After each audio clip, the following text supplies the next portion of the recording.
In a split second, a life force that has been growing for decades can be reduced to a smoldering stump.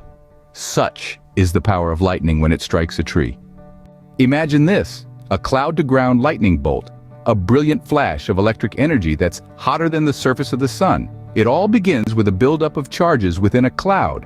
The top of the cloud carries positive charges, while the bottom carries negative ones. This creates an electric field between the cloud and the ground. Now, picture a towering tree, standing tall with its branches reaching out like arms towards the sky. Trees, being good conductors of electricity, are often the most attractive targets for lightning. They are nature's lightning rods.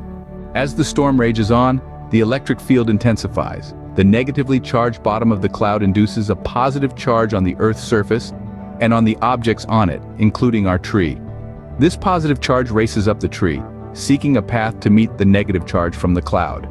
The first move is made by the cloud, sending a stepped leader, a channel of negative charges, streaking towards the ground. This invisible leader moves in steps, hence the name, each one around 50 yards long, and continues downwards at a terrifying speed.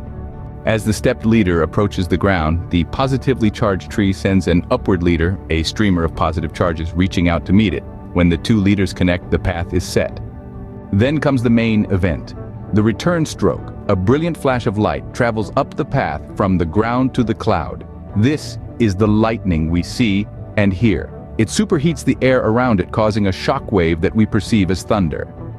Inside the tree, the intense heat causes sap to boil, steam to build up, and in some cases the bark to explode off the trunk. The lightning's electrical charge can also disrupt the tree's natural life processes, causing damage that may lead to its death, immediately or over time. To recap, the lightning strike is a dance between positive and negative charges. It starts with an electric field, intensifies with the stepped and upward leaders, culminates in the return stroke, and ends with the aftermath on the tree. Remember, lightning's beauty is as captivating as its power is destructive. It's a spectacle of nature, a testament to the raw power that the skies can unleash. Yet it's also a reminder of the vulnerability of life on Earth, even for something as steadfast as a tree.